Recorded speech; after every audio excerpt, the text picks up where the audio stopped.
Assalamualaikum. Otaklar Uriyeç'teki kvartiramızın işleri devam ettirdi. Katalog'un görünüşüne karanlık bakamayından çıktı. Bu indi bir de indi figura denen mesele yok. Bu mesele indi gitti desek hem buladı. Bu ahir zamanda kalıp gitti. Hazır yine bir bambuk panel buldu. Bambuk bir panel. Hazır bilesizler trendde bular. Bambuk panel şu bölüp netip zötüp kesip zötüledi onun neyse. Yani patologlarına trek koyulan lampa tekiz. Patologda figura yok. Az kraliçesi bot tuttu. Divan neyse prosto gruntov kurul tuttu. Xuda xalasa buna fon verildi, boldu.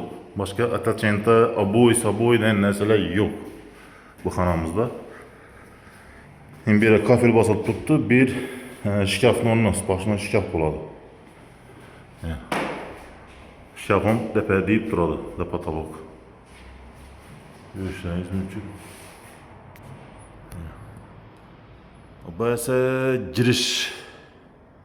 Ne dedim onu? Böyle evveliyim bir xana boğan. Peridgar ötken 60 adık bedenden.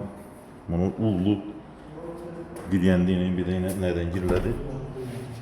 İş neresinden girip ullu xana bir. Yani patologunu görüşleriniz mümkün. Bağım şunu diyeyim. Tekiyiz. Bunun figura yakın neler yok. Şimdi uzun bellerim Avropalaşıp barıyatır. Bu mesele figura yakın börtme, tımalak denen mesele uzun kaldı deseken buladı. Yok yine bu mesele. Bu meselenin uzun tefsir etmeme çünkü bu mesele öyünü kiskine gösterdi. Daraltırdı hem de uzun üzerinizden nirvinize deyip başladı bu remontla. Yani bu remontla yine tekiz, akurat mı? Bu hiç kimden nirvisini oynamaydı. Hem adama priyatına yakın oldu. Ban tarafımızdan her yine devam tuttu. Bu dival ponni bambuk panel vardı, bambuk panel. Dakansa yani palasalarını yürütürse palasalar kesip ettiğini koyuladı mı? Yine bu acımızdan ponni bambuk panelden şirket eden biri başka çatı. Bu dival ponni bambuk panel vardı. Planlarımız klasik olarak. Yani bambuk panellerimiz yatırdı aşağıda. Yine kataloglu görünüşü. Birimiz koridorça 2 tane kalagin koyulan bir yere. Bu bani. Banine verem gösterdim. Kafirlerini. Nesini. Şimdi bir yandan kuhnyası. Kuhnyam şu değil. Başlı. Tekiz.